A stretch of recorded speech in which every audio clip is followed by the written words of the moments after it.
Hello, LA. You're up way past your bedtime, aren't you? Hope you've slipped into something comfortable. I know I have.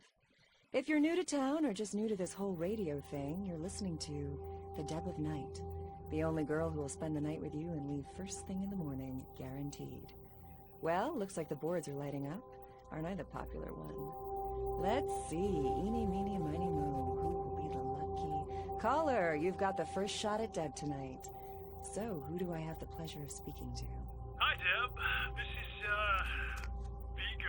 is, Vigo. Vigo? So...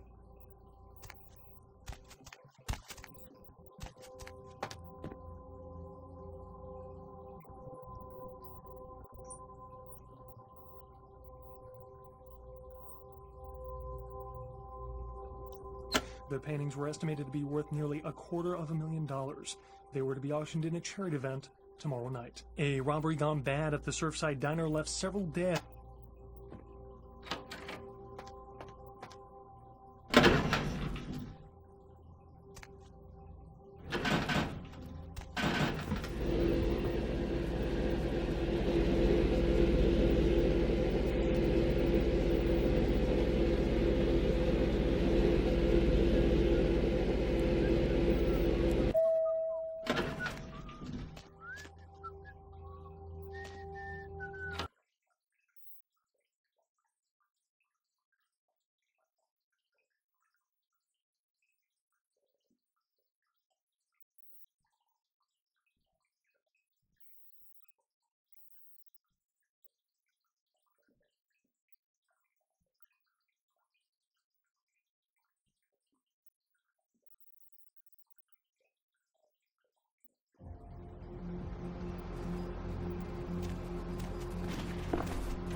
Going somewhere?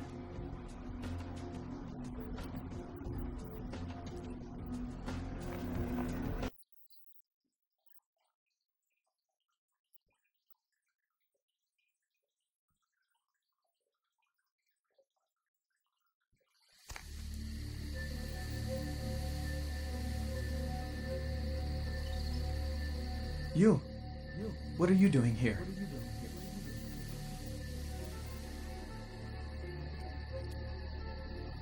No? You should get out of here.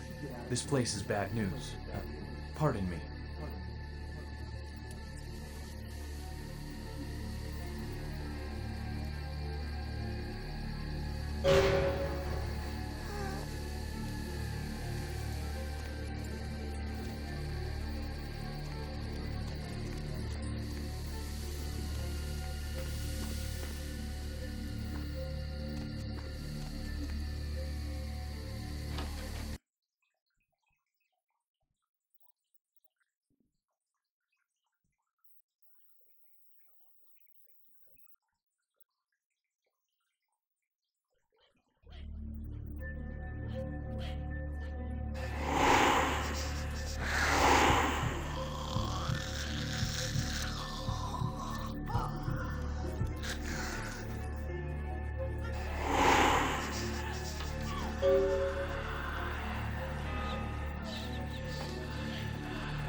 It is quite peculiar, the happenings I've been made to witness for my supernatural longevity. I am thinking of one unfortunate phenomenon in particular, of unique interest to my station, both as a professional and as a sufferer of this vampiric condition. It seems the stream of time has begun to erode the moorings of my chosen course of study, for the methodologies that gave birth to psychology are slowly disappearing. I find myself an era that overlooks the physical component of psychological pathology time and again in favor of the sophistic practices of Freud. Phrenology, dactylpintilism, and the rest of the old guard has fallen by the wayside, its champions all silenced in death, with my unique exception. Would that I could make my voice heard again, although it may be suspicious should I return.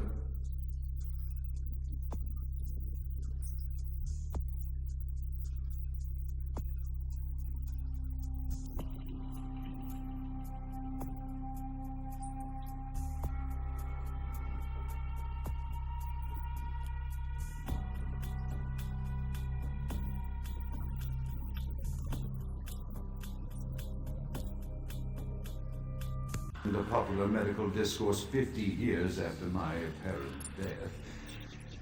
No, better that I continue my studies into the psychoses in secret. One day, may I hold up my own cure as validation of the methods.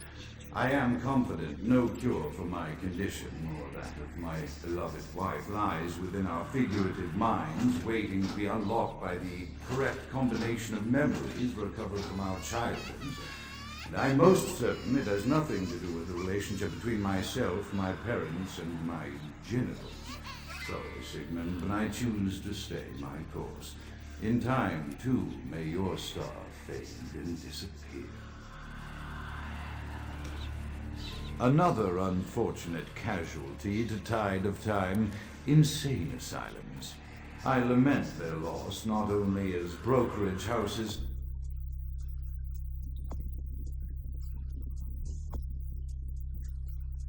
for the breadth and depth of human psychoses, but also I shall mourn the disappearance of that peculiar environment present only in an insane asylum.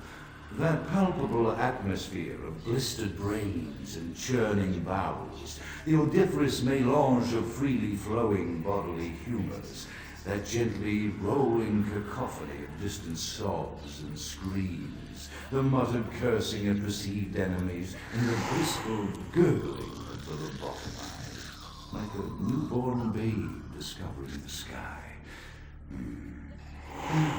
I shall still find test subjects as surely as I find bloody sustenance in the night, but this climate, I fear, may never be replicated. Often I reflect with great regret on the missed opportunity that was my infector.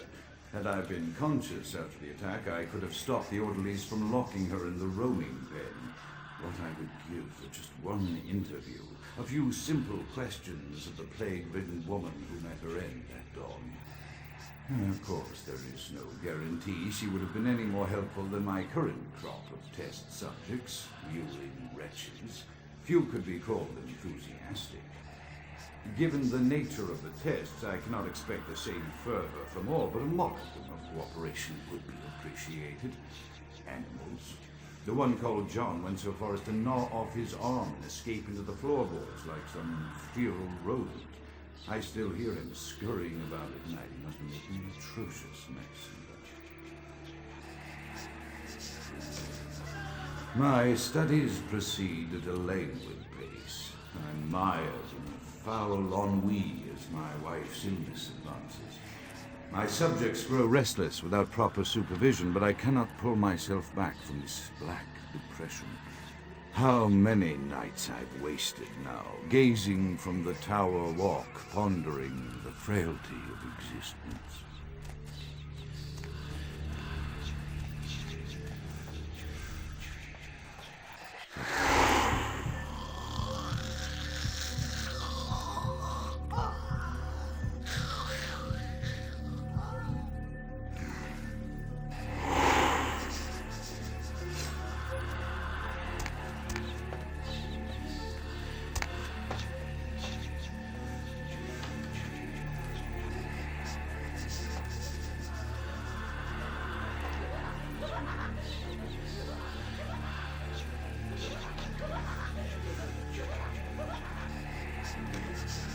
After decades of solitary study into this affliction, I have learned that it is by no means mine alone.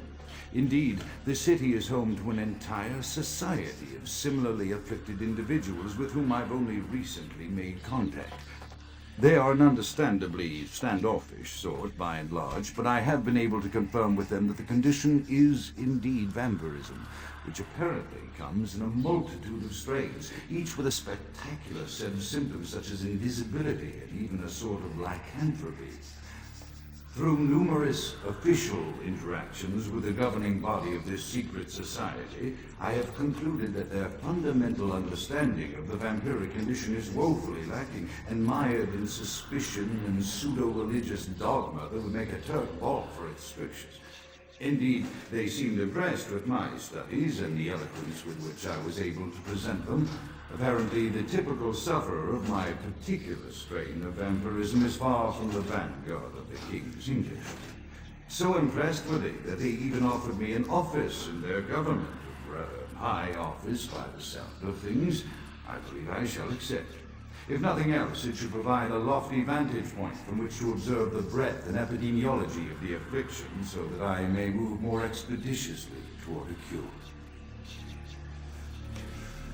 I have accepted the role of Primogen for Clan Malkavian, the dreadfully winsome label applied to the particular strain of vampirism I suffer, so named for some supposed vampire father figure of old.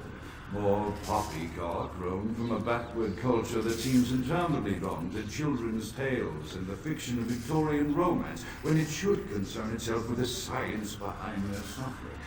No matter, for I have taken this office for no greater reason than to advance my research. I must make mention, however, that even among my would-be peers in this governing body of vampires, the level of paranoia and superstition is frightening. Their intelligence is not the question, no, indeed. As they courted me for this appointment, I had to suspect that their overtures were hand-tailored to what must be my obvious infatuation with reason, for the devil would do well to have such honey-tongued tempters. Even so, I could not help but notice the dressing of language these vampire leaders chose for their siren song. Whether it is born of habit, from addressing their unwashed, ill-educated subjects, or from their own deep-seated beliefs, their linguistic flourishes belie a faith in superstition over the providence of empirical reason that must be an all-pervasive theme in this society of darkest night. Damn it all, now I'm doing it too.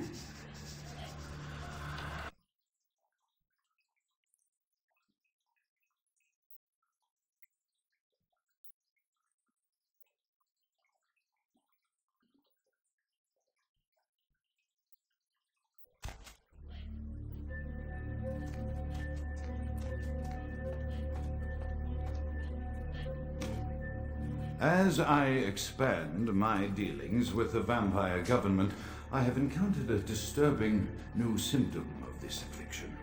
Frequently, in conversation, I will hear voices emanating from other vampires, voices that are not their own, but which seem to have insight into their lives beyond what I could gather from simple conversation.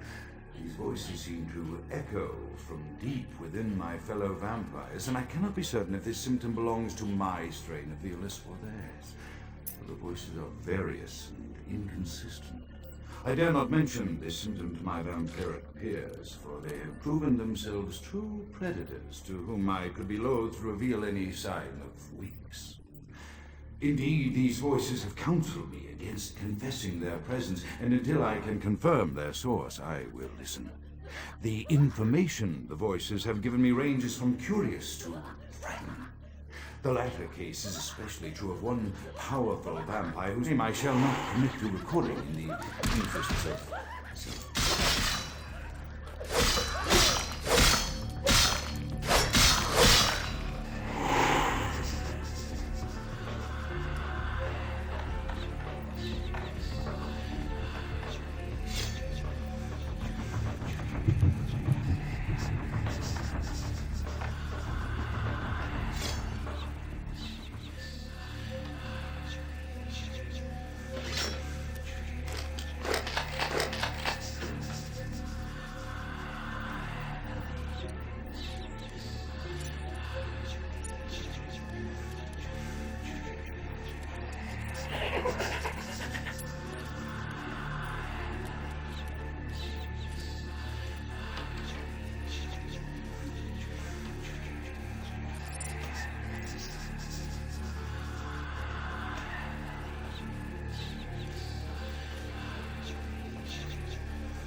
The voices have increased in frequency and direction of late. They have begun to stay with me long after conversation has ceased and are serving as quite a distraction. I fear others are beginning to notice my preoccupation at the vampire gatherings. I am thinking again of the particular vampire of whom I spoke previously, who I dare not name for my growing fear. If the voices are to be believed, then my caution is warranted, for they speak of his blackest crimes, both past and future.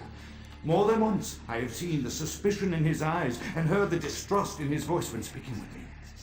The fear must register on my face, as it is all I can do in these moments to keep from crying out in chorus with the voices.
The voices have increased in frequency and direction of late.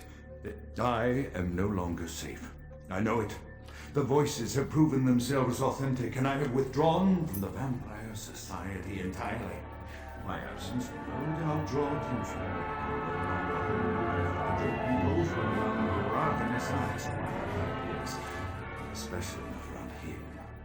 The voices compelled me to make what I fear is a Faustian bargain, but I had to, for their demands are constant and merciless. I have secluded myself within the mansion. I know he will strike out.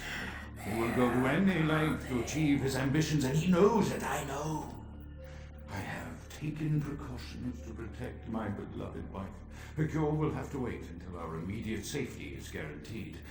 The mansion was constructed with security in mind, but at that time I was not privy to the full range of vampire capabilities.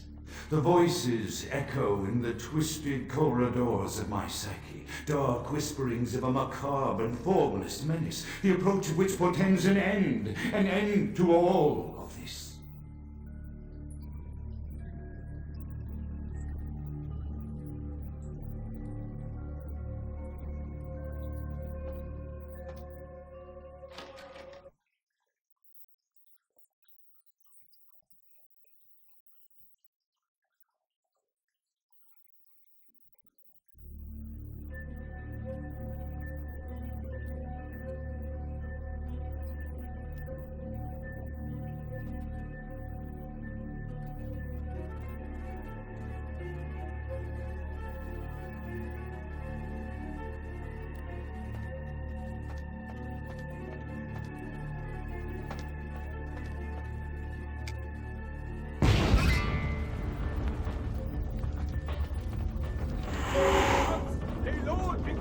By the flames!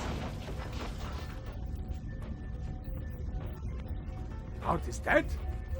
Pity it could not be by my hand. No matter.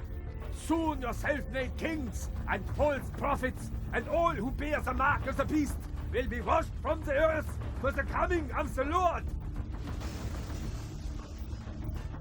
Babble your native tongue in the pits of the abyss.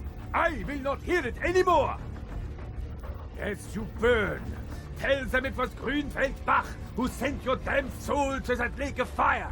All agents of Satan shall return to whence they came. Let this righteous display serve as a promise to all who serve the archfiend Lacroix. I'm coming for you, Lacroix. By the power of the Lord, I will cleanse your black soul.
okay, kid?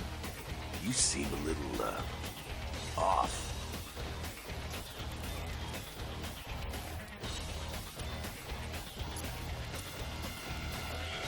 Beg your pardon?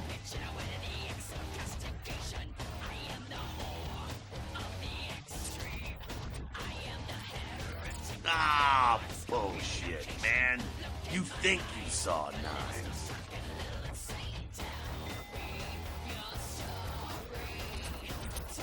This is a total smear job. LaCroix can't meet nines head on, so this is how he's gonna shank him.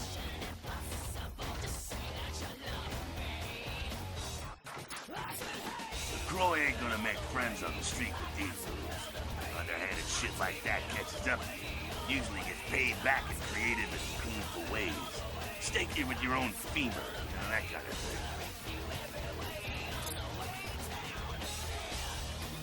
You do what you gotta do. You look like you've seen a ghost. You went to go look into something. Why?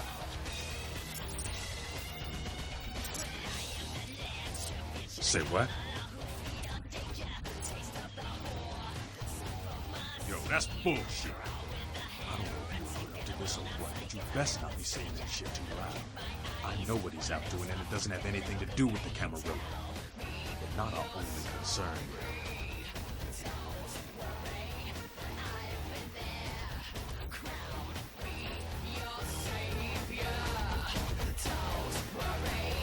Heard anything?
Evening there.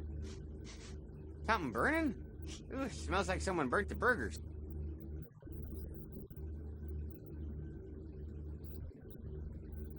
Sure, I'll open her up for you. Jeez, I could go for one of them double-spaced burgers. Onions, cheese, bacon, and guacamole. Ooh.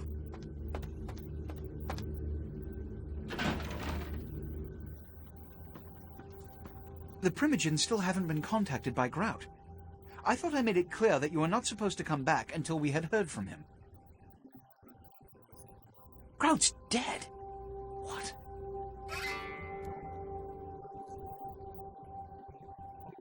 Bach!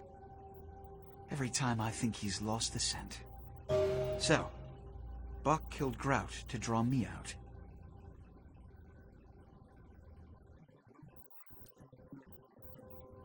Bach is a hunter. They stalk and kill our kind to appease their god.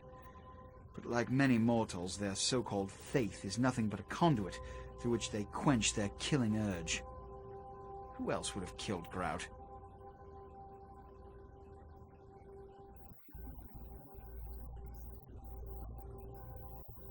Look at me. Are you sure it was Nines Rodriguez? Because if it was, the consequences... Do you know where this might lead? Do you really have any idea?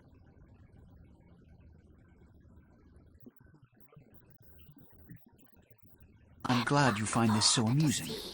I don't. And do you know why? It means Under most circumstances, I would call a blood hunt on the murderer immediately. However, the anarchs of this city may interpret such an action to be a declaration of war. I do not want a war with them. This decision will take some time. I need to confer with the Primogen on this.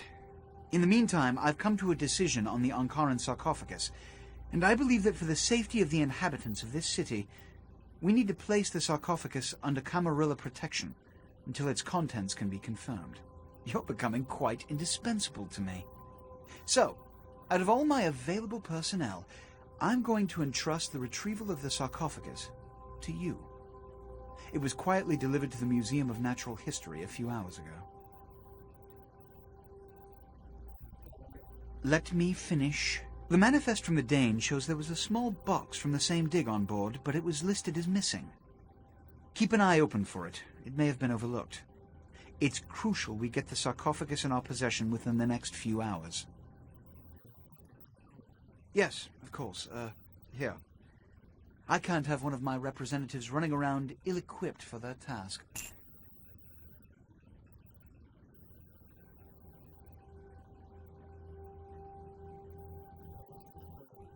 Here are the keys to the front door of the museum. The sarcophagus should be in an examination room of some sort. There's a small security staff on site, but I don't want a massacre. Mortals are just as easy to deceive as they are to kill. One or two, but that's all.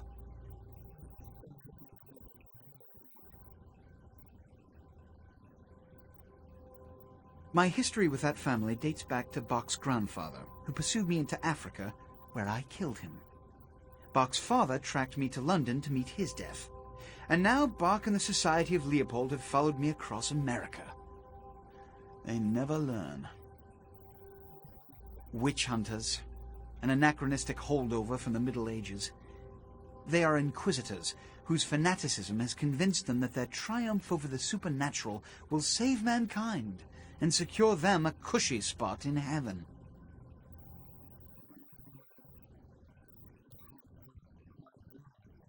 A blood hunt is a death sentence.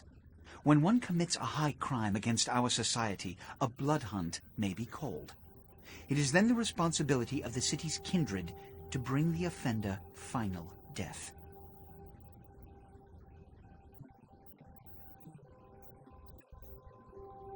There is a degree of immediacy attached to this task. Work fast.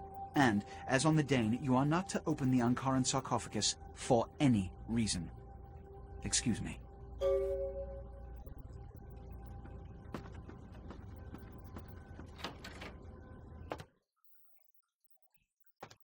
Yeah, you go right on up and see Mr. LaCroix. Cover me, Tubbs! Must have dozed off there a minute.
Measly fuck, you got a lot of nerve showing up here, Lick.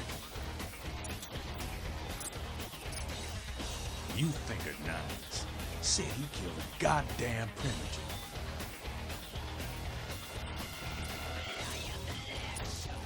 I'm willing to believe you were a patsy in all this, but I'll be watching you here.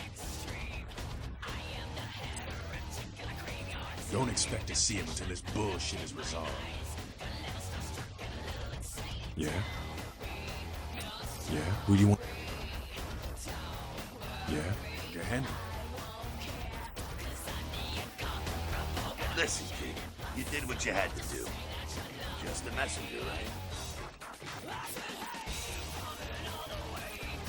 Don't worry about Skelter. He's like all these big barking pups nowadays. They don't bite unless they get cornered. I hear Nine's got word. I'd wager he's gonna be laying low for a while.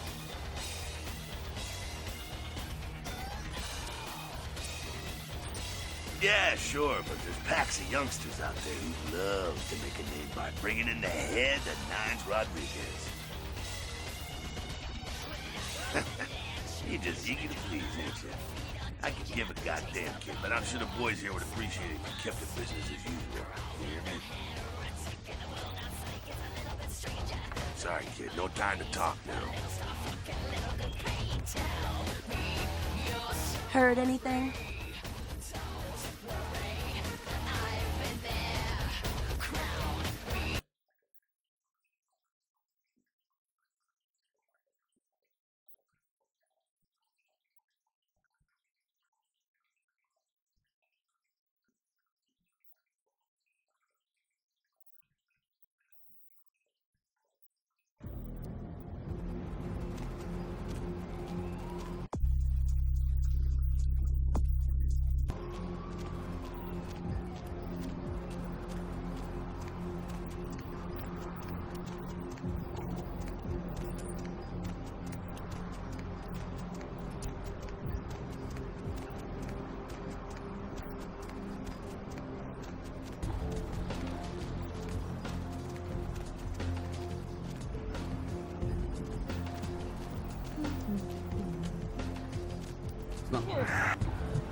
My man! What?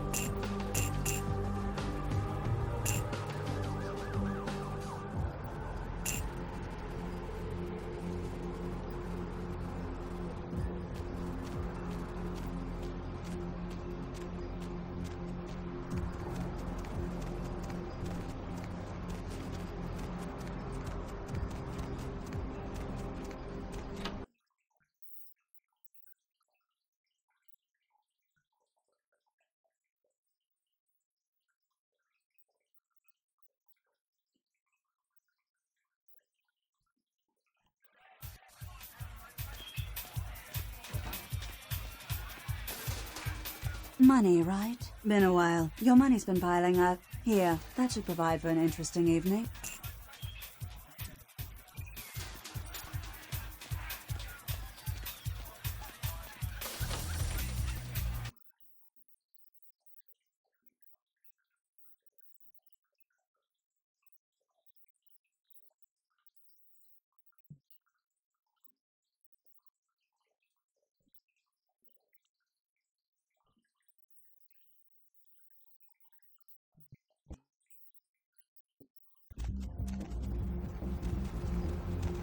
Good evening to you.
finally, you're back.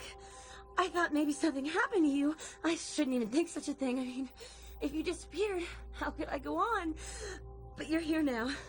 I'm so glad when you're near me.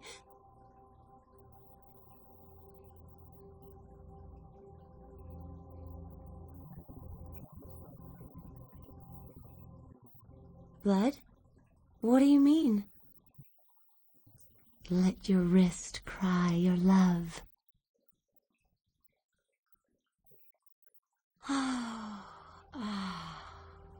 This feeling. It's love. Oh, all I can feel is love for you.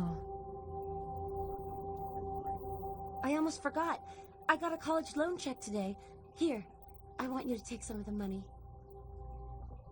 I'll try to get more, you know, when I can.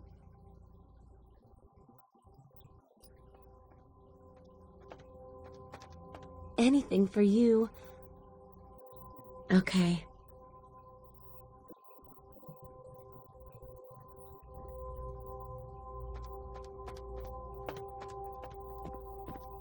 Cambodian officials have dispatched several military units into the area to search through the surrounding jungle, amidst concerns that it is related to one of a number of Southeastern Asian terrorist organizations based in the region. 3 American citizens are among the missing. The Southland slasher struck again, this time in downtown Los Angeles. The body of Sean Milton, a former convict that was recently released for good behavior, was found butchered, similarly to the other victims of the serial killer. Police believe there may be a connection between Milton's prison past and the slasher. We'll have a full report on this story later tonight. Police are now confirming that they suspect foul play in the disappearance of the Elizabeth Dane's crew. There is evidence that suggests the crew or several members of the crew were slain, though no names are being released at the moment. One piece in the Elizabeth Dane's cargo was revealed as the Enkaran sarcophagus. Discovered at a dig in Turkey, the sarcophagus was on its way to the Los Angeles Museum of Natural History for a detailed analysis and exhibition. Authorities are expected to release the sarcophagus to the museum in the next few days. Simon Milligan, host of local cable show Haunted LA, and his crew are reported missing tonight. The team of the popular supernatural-themed program were filming around downtown Los Angeles, according to the show's producer, but friends and family of the crew started to worry when they failed to return from a night of shooting. No trace has been found yet of the Haunted LA team, and rumors by the show's fans speculate the crew met a supernatural end, though police disagree and have started a sweep of the areas where the crew was filming. A massive gelatinous Did you miss me? Judging by the way the board's lit up, I'd say you couldn't live without me. You make me feel so desirable, LA. So many callers, so little time. If you don't get through to me tonight, don't let it break your heart. I'm here each and every AM, so keep dialing those magic numbers and just maybe you'll be as lucky as this caller. What's your name, Night Owl? Hello, Deb. This is Greg. Hello, Greg. Up late, aren't we? Well there, Deb. I work a night shift here at the power plant, pretty much alone, and the only thing that gets me through this shift is your pretty little voice. Thank you, Greg. Why, I imagine if you was half as pretty as your voice, then you're the prettiest woman in the city. Aren't you the gentleman? I imagine you a lot, Deb. Like I said, I'm all by myself, and it does get lonely. Sometimes a man can't help himself, especially when I hear you. It's like you're here, straddling my... Greg, there's a little thing called too much information. Caller, you're whiling away the evening with the Deb of Night. Good evening, Deb. Yes, I think that's implied by the title of the show. Do you ever worry, Deb, that the world is going to end? I haven't felt that way since Brad Pitt got married. Do you have any idea how insignificant you are? When they start devouring the world, you will be but a blood stain on their capes. I bet you say that to all the girls. There is a red star in the night sky. The blood of mortals and the blood of ages, all will be consumed. They are coming. These are the Okay, well, good luck in the next election, Senator. Apologies to all you night owls out there, but this girl's got something she's got to take care of for the next few minutes. Here's a little music to keep you up, if you get my meaning. Bill's here. Gotta run.